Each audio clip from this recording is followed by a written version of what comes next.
hello. It's a miracle of the age being able to pick up the phone and talk to somebody on the other side of the world. But although this needs some very sophisticated electronics connecting the phone together, the telephone itself has remained quite a simple gadget. It's really just a set of push buttons, a couple of switches, a bit of electronics inside, a bell or a buzzer of some sort, and of course the handset. Well, I'll take the microphone out and give it to Rex. The microphone and the earpiece are remarkably similar to those on the very first telephone invented over 100 years ago.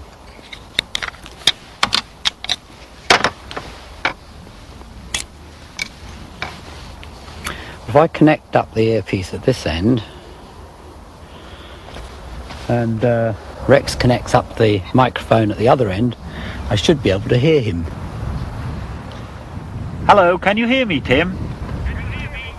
Yes, I can. It works very well.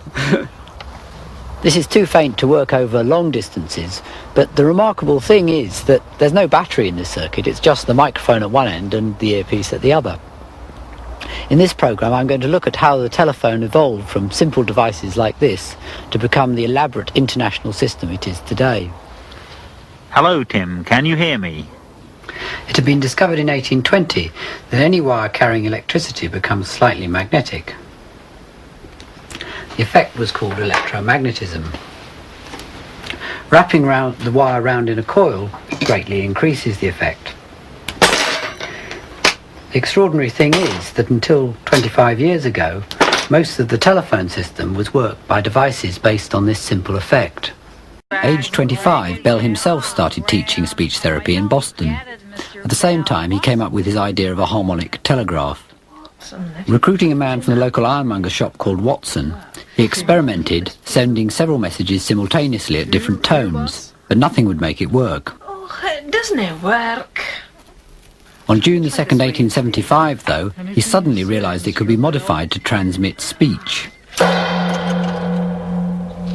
Bell described what he'd done as transmitting voice-shaped currents. Instead of the electromagnet just being on or off, he was using it to vibrate a diaphragm and produce sounds. If Rex now connects the electromagnet to my record player,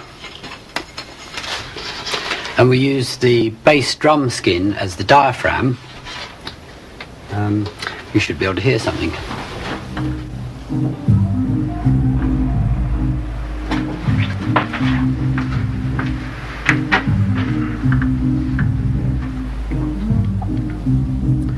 The magnet's vibrating the skin, and this is moving the air, reproducing the original sound.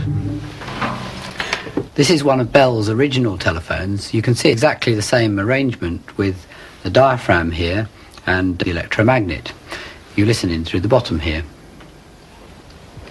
This is a modern telephone earpiece, and you can see this has a metal diaphragm and the electromagnet is embedded in plastic down the bottom.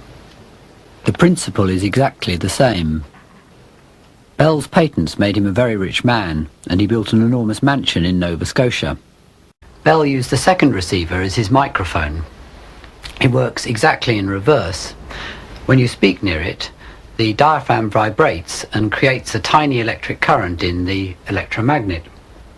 I can show you this with a loudspeaker. A loudspeaker is just a larger version of the same thing, really, with a paper cone as a diaphragm and an electromagnet underneath.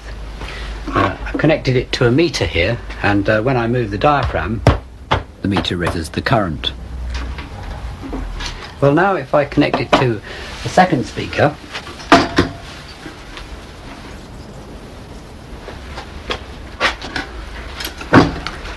when I vibrate one speaker,